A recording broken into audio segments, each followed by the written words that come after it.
Hello everybody and welcome out to Wood League All-Stars, the series where I take some of the best of the worst and pit them against each other on the fields of battle here on Summoner's Rift. Now this is my friend Space Raptor Jesus down here in his placements after finishing in Bronze 4 from last season. So I'm sure that we're going to see all sorts of skill levels on the range of not so good to very, very, very not so good. I'm excited though, it's good to be back. I have officially moved to my new place. It is boiling hot here and I'm drenched in my own sweat, and so I'm going to try and take my mind off of that by laughing at some of our lower level players. Now our compositions don't actually seem that weird. With Urgot, Evelyn, and Talon here on our blue team, we've got a little bit of a pick composition. Although with Urgot starting out with a Sapphire Crystal, I suppose it's actually alright because his shield does scale with his maximum mana. And that does give him a rather strong laning phase. I'm used to the very old Urgot before that change happened. This is of course one of the things that has made him so strong. But although a Mana Crystal might have been recommended in the build, wasn't necessarily the strongest for his laning phase. However, up against a laning powerhouse like Renekton, it may be pretty rough. We're going to see a red start here from Evelyn with our leash from Lulu and Ezreal. And it's interesting to see a jungler not starting at one of these side buffs, either at the Krugs or the Gromp. Evelyn's finally able to take that after a long fought out battle. And it looks like Gragas hasn't actually joined his team yet. That's gotta be expected. Here Blitzcrank is just lying in wait outside of the bush. Let's get that instant replay. And we'll see the Mega Strats coming in. He walks into this bush completely undetected. And this is where the plan comes to fruition. Ooh. I actually feel like he's still in the bush. I think that might be a little bit of bullshit, but oh well. We haven't seen anything here out of Kuo and Dr. Vayne. Here in the middle, we've got Tan Fighter on that mid Varus. We've seen a lot in the LCS recently. Actually, Xpeke just played it today against Copenhagen Wolves and did more damage than the entire enemy team combined. Now, this isn't Xpeke, in case you guys were curious. So I think this is going to be a lot more interesting than someone who can outdamage the entire enemy team on a poke-heavy mid laner. Well, alright. Kuo finally lands the grab there onto Abrodos, who doesn't seem to be moving at all. It appears he was disconnected, and that was brutally punished here by the red team, grabbing the first blood with very little effort spent. Oh, Jay Villainy doing a really good job up here in the top lane, but he is running out of mana, which means Ratnik may have the sustain.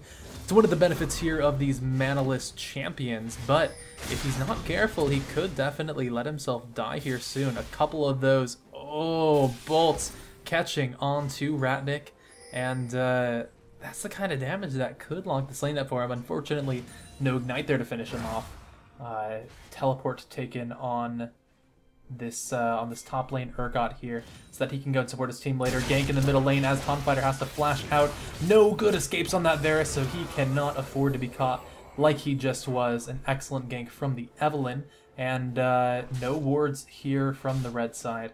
Hopefully he's going to buy up a couple of those. Right now we can see Biscuits, a Crystalline Flask, and starting with the Sapphire Crystal here on that Varus. So it appears he wants to go for a tier build, potentially. But this is like the weakest laning I can imagine. Yeah, Fairy Charm and Sapphire Crystal definitely go into a tier. But they also definitely go into like the worst laning phase possible. If you can't get a tier on your first back, I feel like you just have to not buy it at all. Because that's not going to look good. Evelyn's coming in here towards the bottom lane. Let's see if Kuo can get himself out of this one without his enemies disconnecting right in front of his face. And there Evelyn comes in for the flank. Let's see if Dr. Vayne can get out of this one alive. There's a spell shield going down, and Evelyn is finally making her way in there. Oh, let's see, the knockup may be enough to save him. And actually, Corey James is taking so much damage, the heal is popped. Dr. Vayne flashes in, but it's polymorphed by Space Raptor Jesus. Dr. Vayne escapes on barely any health, and Abrodos has to be careful. Kuo now bloodthirsty, chasing after, gets the mana shield popped, and my mouse appears to be doing very, very funny things. I'll try to follow the action as best I can as it goes rogue on me. My apologies, ladies and gentlemen. I'm just kidding, there aren't any ladies that watch League of Legends videos. So, it looks like we have the good old-fashioned 5v4. Gragas is doing what he does best, and, you know, warming that base. Warming the base. But in the middle, if you just want to compare the items, alright, so we have half of a Tear of the Goddess, which is already one of the weakest laning phase items you could ever get, because all it gives you is mana, and mana regen, nothing more. Against a Brutalizer, probably the strongest laning item there is in the game, with the flat attack damage and that flat armor penetration coming out from there. That is going to be a huge, huge boon to this laning phase from Talon, and as soon as he feels like going in there, especially when he gets the ult, it's going to be hell for Varus. He is farming rather well though, 33 right now, the most in the game. The farming seems to be going pretty well in this game, except for our little lagging buddy here, Ezreal. As we can see, he's cleared an official wave 6 minutes into the game. He could have gotten 6 CS immediately after the first wave that spawns at a minute 30, but instead he's chosen to play the hard game, where you don't focus on getting farm at all. You just farm champions, and it's fun sometimes to give yourself, you know, that kind of handicap. Oh, speaking of handicaps, Renekton, the lane bully, goes down to an Urgot with a pickaxe. Actually, a pretty good start here for this Urgot up top. He seems to be holding pretty well for himself for a team with a player who is still in his provisionals this late into the season. So yeah, we're seeing how that goes. Ezreal has to Arcane Shift away after taking enormous damage. It looked like they had a good thing going for him there, especially with an excellent polymorph on a Sivir. But unfortunately, it didn't look too well for the blue team. It looks like Kuo might go for a pull here, but I'm not sure he's going to find anything with this excellent positioning from the bronze bot lane. Oh, that was actually some really good poke from Ezreal. A whiffed spell shield means that Sivir's going to have to go back here in the middle lane. There is an Ignite, and Popular Guy 35 does quite a good deal of damage, but Tanfighter is able to escape with the excellently calculated, almost single-digit health. He actually, oh, he's gonna go back in here. This is the smart decision. What the fuck? Okay. Okay, I want to look at this from Talon's. He's like, all right, I don't have any health either, but look at these sweet, delicious minions. There's no way that this long range poke could, fuck. So that was 50 Shades of Special. Here in the top lane, Urgot's going to face tank up some minions while putting on heavy pain to the Renekton. He has to be careful though with Renekton's ultimate, as it's definitely going to do a lot more damage and provide a bit more survivability than Urgot's own ultimate can. That health, along with the damage over time, is definitely nothing to be reckoned with. Still with some good shielding and poking coming out from a Tear of the Goddess now on Urgot. He's going to be able to outscale Renekton quite a bit. Renekton just going for the early chain best, is going for a very safe build here. And unfortunately, if you can't get damage early on Renekton, you kind of become a non-factor. You can always be a frontline for your team. Oh, is that the boy? Is that the boy Gragas? Oh. He tried. Well, here in the bottom lane, Kuo is, playing the bush game. He is waiting stealthily. He's going to come right here on top of the enemy ward, and it could have been such a great play. Sivir always with the ability. She has to learn that the spell shield comes after the spell and not before. Oh, Jay Villainy up in the top lane doing what he does. And actually, that looked really close. I want to get a little bit of that action on myself. Oh, look at that. That is some delicious auto-attacking along with the Qs in there. Throwing the ward in the bush so he can't dodge in and out of it. And there's Jay Villainy with the sick outplays 1 versus 1. Oh, no, that's the wrong person. That's the wrong person. There we go. I want to see the bottom lane where Dr. Vayne is dealing some massive damage space after Jesus with the Boomerang Blade and with Kuo retreating and Dr. Vayne having to back off of that turret. That's going to be a 1-4-0 in the bottom. Oh, Varus may be our next target here as Evelynn comes around the side. Now, although Evelynn does have an excellent stealth passive, it isn't that useful here since Varus doesn't ward. I'm actually a little bit impressed by the amount of wards around the map. As you can see, our bottom lane has got quite a few up here in the river and down in the bushes. But other than that, it appears that our bot lane is the only one that feels like the minimap is worth anything. When I play, I actually just keep both eyes directly over the enemy champions because I know the goal. The goal is to kill the enemy champions. So if I'm looking somewhere else, like the mini map or an objective or the Nexus, I know that I'm getting wildly off guard. A great pink ward pickup by Varus is going to mean absolutely nothing since it's spotted out immediately. And now Evelyn knows either not to gank from here or to come back when Varus isn't there and take it out pretty easily. Oh, Renekton is pushing in this lane pretty effectively. He's able to at least apply some pressure, if not get any meaningful farm. 36 CS to 56, but he's the one pushing. Not a good idea, because now Urgot can just kind of chill here and take his last hits while Renekton loses CS. It's actually forcing Renekton to steal the buffs away from his jungler, who is, I guess hasn't connected yet, so that's fine. His name is 7,000-tailed Naruto, so if that's any indication to me, he is extremely busy watching some hardcore hentai. But it's alright, it's alright. I'm sure he's going to come back and return. I mean, he's got his items. Look, he was already able to get his jungling items. That's basically all he would have been doing if he was actually participating anyway. So, he basically caught up. Oh, Evelyn going in for the sick flangs! Kuo and Dr. Vayne actually both flash after. And I think Evelyn's going to be fine here. The Hugify from Space After Jesus, just in case, to keep him safe. The flash and ult from Ezreal going absolutely nowhere. This is the kind of game that we want to see. Oh, Ezreal. You know, today, Ezreal, you can marry whoever you want. I just thought you should know. I'm happy for you. I'm happy for you. You're not the one I was fighting for, but, you know, I'll take every victory I can get. Now the AD carry naturally is going to lose dramatically to the support, and it's actually Tanfighter who gets the kill coming in there, but Varus going, well, Talon, whose name is it anyway? Talon just suiciding in there, getting absolutely nothing for his efforts. He definitely took some people a little low, but, you know, low isn't dead. Low isn't dead. I've been trying to tell my therapist that. Oh, now Evelyn comes in and it's the same thing. Tanfighter lands the long-range Q-snipe immediately before Evelyn comes in, and that was actually a 2v1. Even though Varus was in the middle there, he didn't even need to touch Evelyn.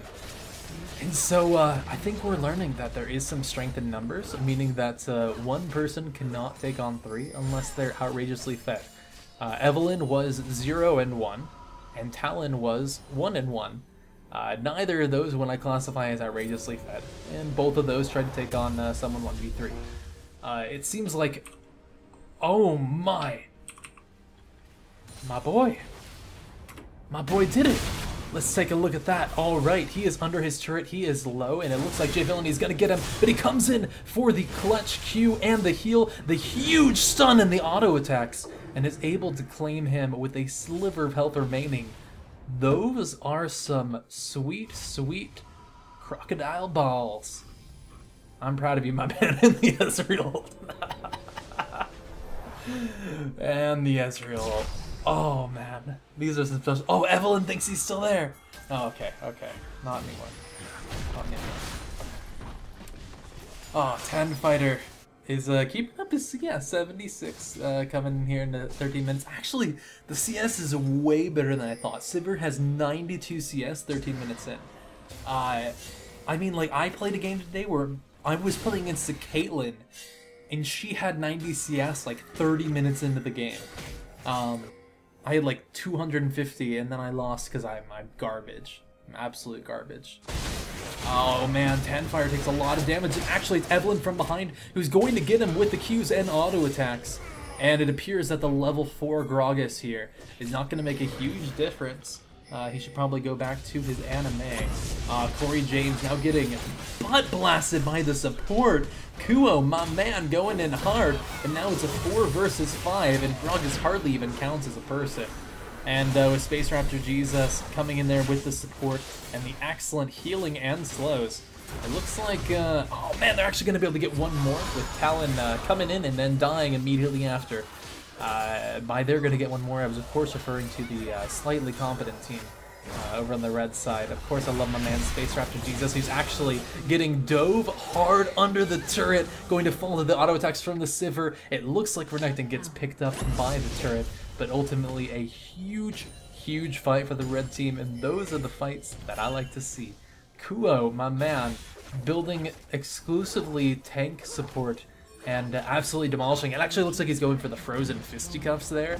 He's 3-0-4, and I think he's going to be a monster. Now, Urgot could potentially be a saving grace here for the blue team. He's looking for a little bit of 1v1 action, and he's not able to get the full ult off on his full channel off on his ult because of the knockback from the Gragas. Now he's 1v3ing. Dr. Vayne may actually go down here, but it's not going to be enough even with the damage over time.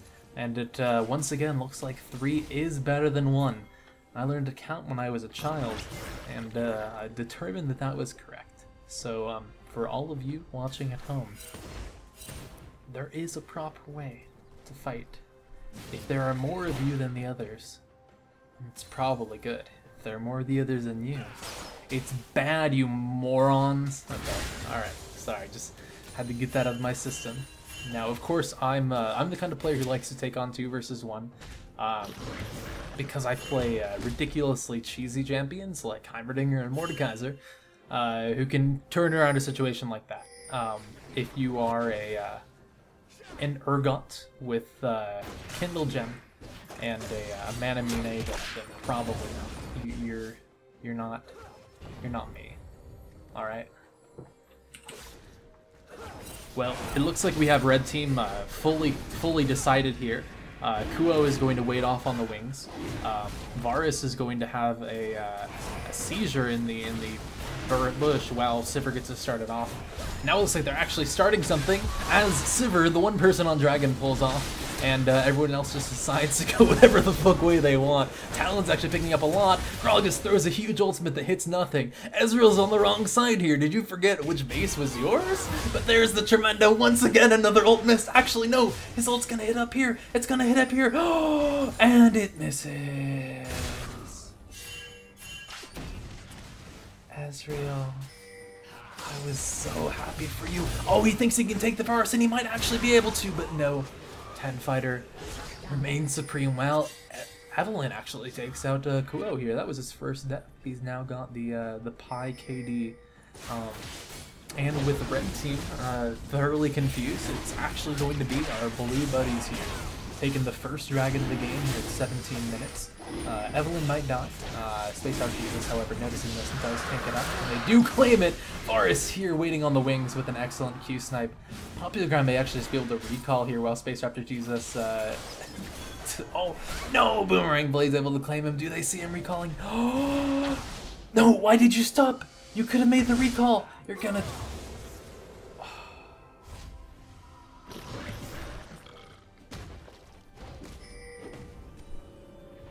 Would have recalled. Okay, alright. Now Urgot's going once again for the sick 1v2 outplays. However, he's on absolutely no health and gets utterly demolished. There's just a huge degree of arrogance coming out from these solo laners and AD carries even that just cannot be explained. Ezreal is going for the sick build where he gets part of one item, and then part of another, and then dies for the 6th time, does Arcane Shift and heal, so he's actually going to be able to stay safe for now, but he goes right back in with no escapes. So we'll see how that turns out. What just happened there? That was creepy. Did something just happen to the screen? I heard like a little pff, and like the screen like flashed black or something. Okay. Maybe I'm just imagining things. Oh, Abrodos. I believe my man, Abrodos. Oh, you didn't even try to talk to that. You didn't even try. Now Talon's going in. There's a little bit of a mana shield, but he was pretty low, so he's not going to be able to get that much health out of it. I don't think Boomerang Blade or the autos are going to pick it up, but it's actually there for the Sivir. Over a lot of damage here from Evelyn coming in with the Qs, and that will be Dr. Vayne pursuing in vain. Now Corey James definitely going to fall here to the Q. No, but Urgot's able to save his teammate with an excellent hyperkinetic position reversal switcher-y-do. Varus just hitting some excellent cues behind him. But Jay Villainy now finally participating in the game with the rest of his team, actually doing quite a bit of damage, taking out our 7,000 tailed Naruto, and then proceeding to scout around for Varus, because he wants a taste of that sick, delicious purple tentacled action.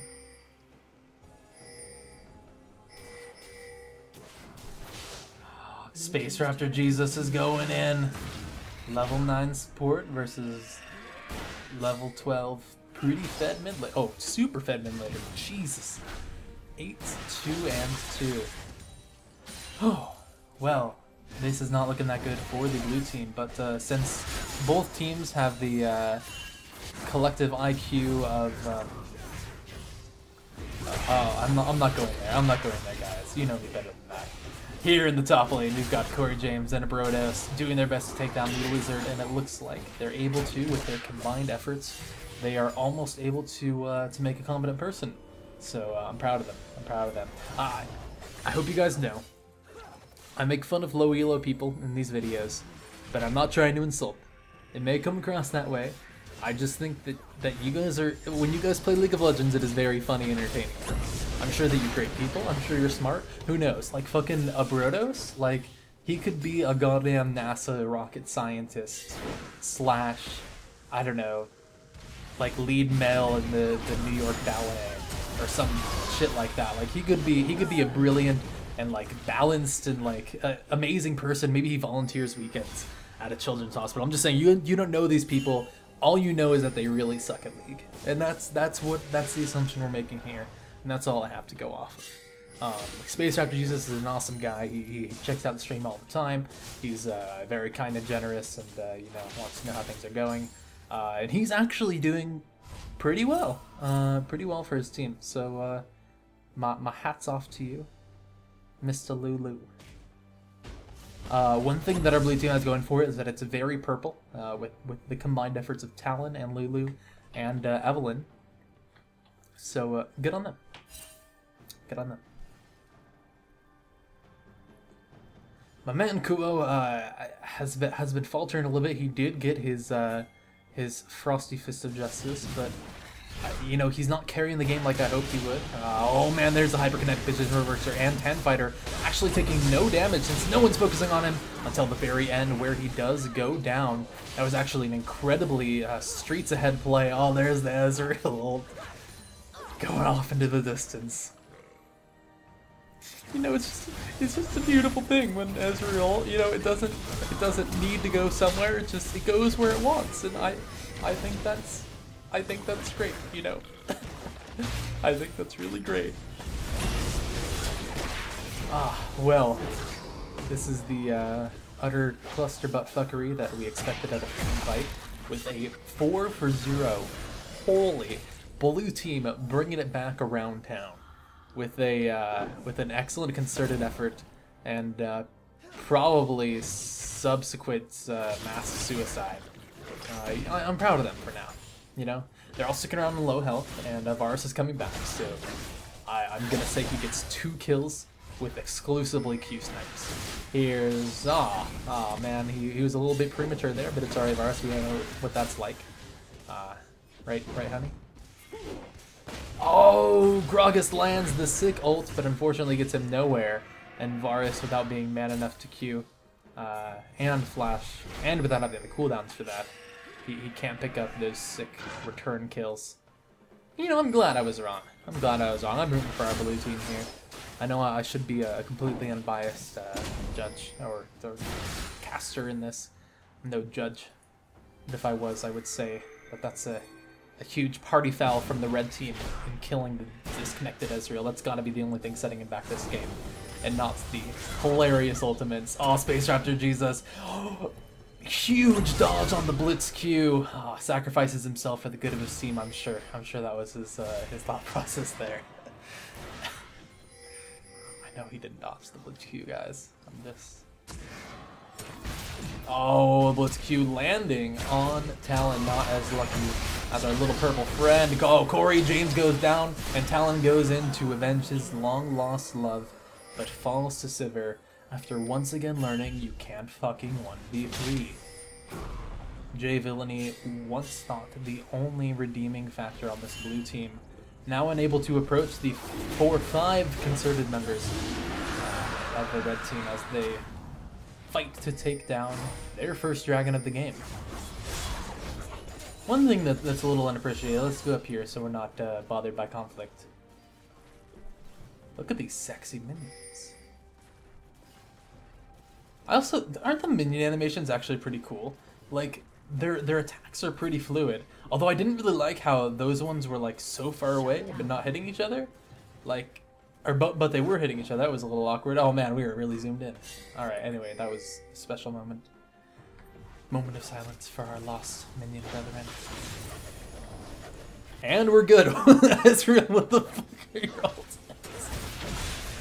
Oh, that was super special. Talon goes in onto Sivir and is able to kill her even with the spell shield and the support sitting there by her side. Popular Guy may want to go back in on the Kuo here, and it looks like Kuo's not going to survive this one. Whereas the Polymorph, oh, he doesn't need it, as Popular Guy is able to grab the kill just before he falls in the brink of death. And that's a 4-for-1 across the map? Red team, so I think Red team, they're like a child who wants ice cream for dinner every night for a week, and then finally comes a Sunday and their mom is fucking exhausted because they're bratty shitty children. She finally says, "All right, you want ice cream? You have it," and she gives them a bucket of ice cream and they eat it and puke. They tasted victory and they realize that victory is disgusting when you're a shitty child. Red team's turret has been destroyed.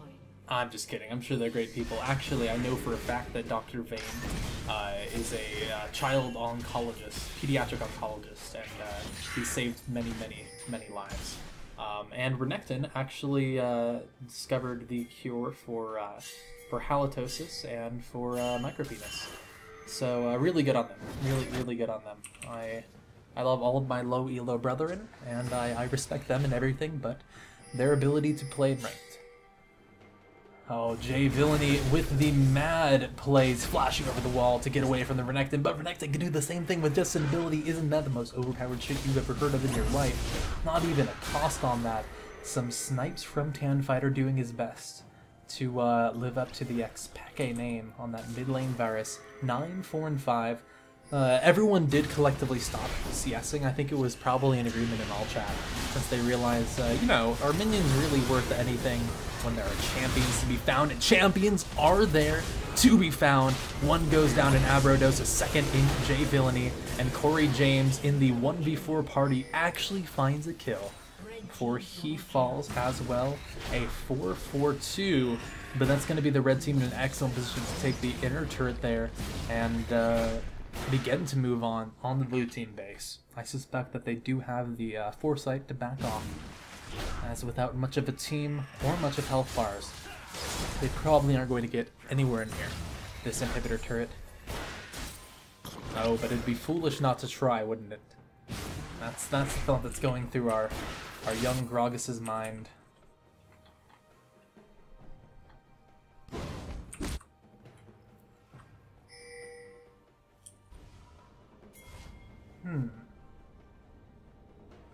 Now, what I'm curious to see are the build faux pas. If you all kindly direct your attention to the builds, I see a couple very interesting choices.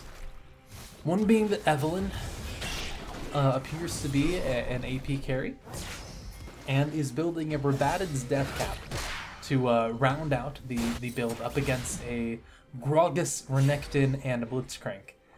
So you know, when the enemy says, "We have 3 tanks," she says, "I'll raise you none," and just goes absolutely full glass cannon. So let's see how that works out for her. Everything else looks kind of normal. I'm a little disappointed. I was hoping for some more variety, but I'm sure we're going to see something interesting soon. Be it an Ezreal ultimate of any kind, or you know, another 1v3. 1v3 is what we're really cheering for. The game's surprisingly close, coming in at 29 minutes. I really thought the red team was going to have pushed in a lot farther, but after several team fight losses.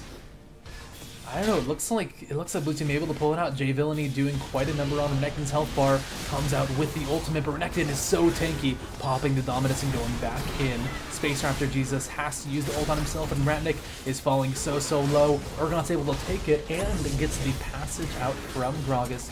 Kuo now going into 4 of the enemy team, might fall, but is able to flash out just in time. The damage over time not enough to take him down as Tanfighter comes in for the Q. The only thing the virus needs to do in team fights. And now Ezreal! Arcane flashes into the enemies! No, Ezreal, that's not the best idea. He does fall, but he does take one down for his efforts, if not getting the kill, at least bringing them closer to death's door. With a double kill here to Jay Villainy, now 9, 5, and 3.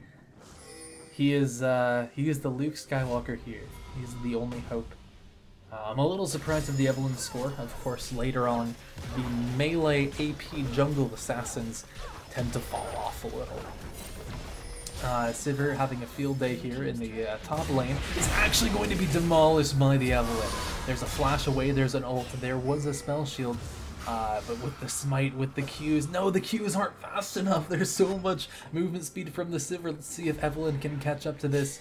She's back into her stealth and recovering a lot of mana, but... Oh! Ezreal had an ultimate! He did it! It's really late and I don't want to shout, but I'm so excited!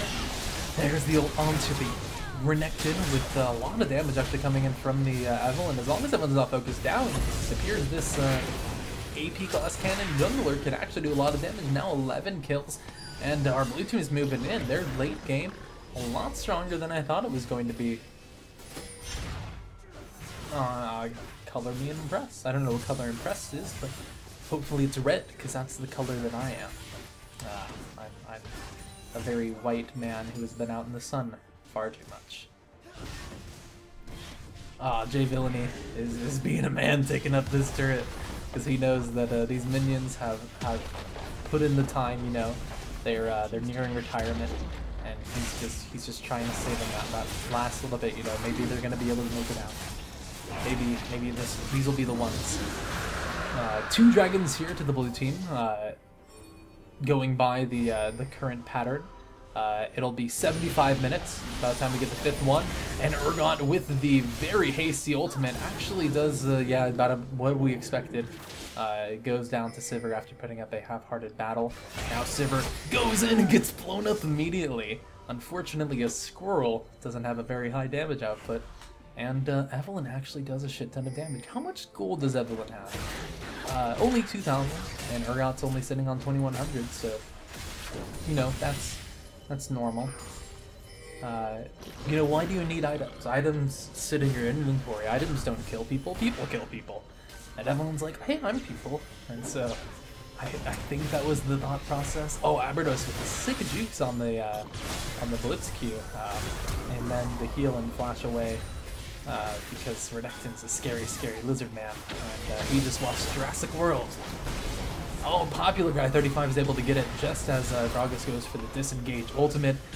Tanfighter does what Varus's do and barely interacts with the game, throwing out Q after Q. Evelyn diving here into the back line does quite a bit of damage on the support. He realizes that focusing the support may not be their best move, but with Varus going down and Gragas falling down soon after, the support's one of the only members left on this team. Now let's see what Dr. Vane has to say about that. I was kind of hoping for a heroic Sivir 1v3, but it looks like she might play it a little bit safer than that. There's no Wonder Woman Sivir skin here. And so, just gonna go back to the farming game, actually breaking 200. I'm surprised. I'm slightly pleased. It's not often that you see 200 CS in a bronze game. Ezreal's at 114, and so he's going for that solid 4 minute.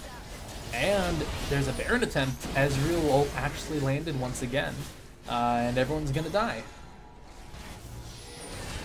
Urgot can clearly solo this from half health, and so nothing's going in this here.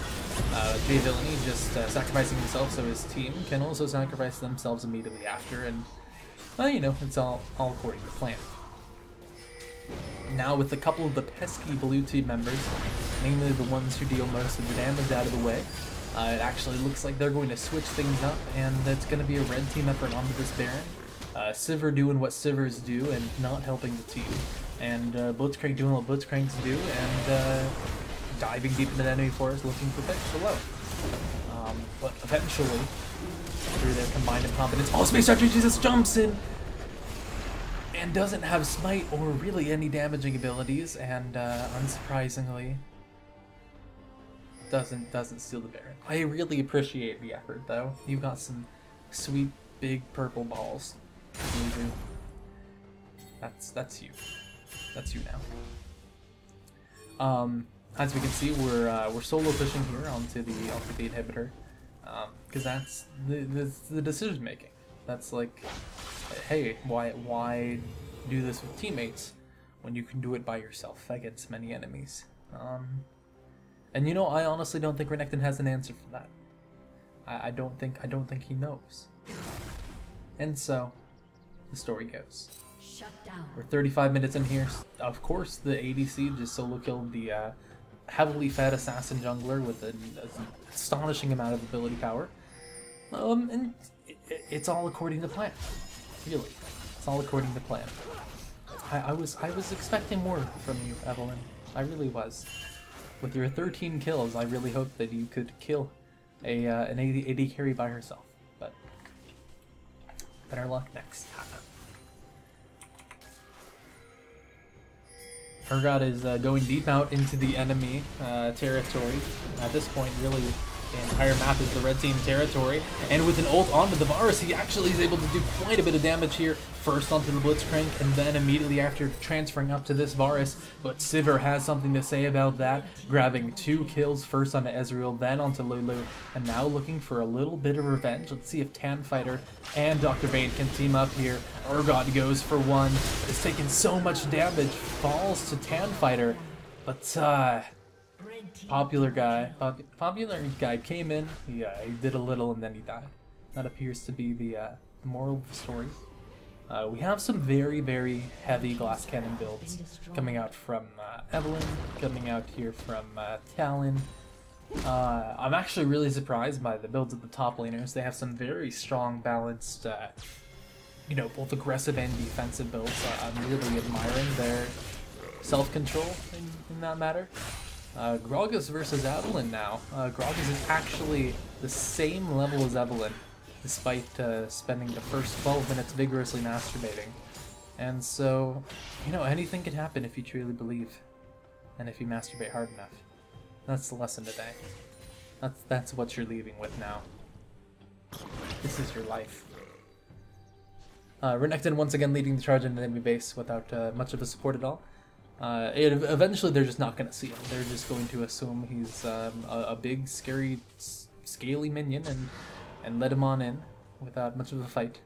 But until that day, we'll be watching you, lizard dude.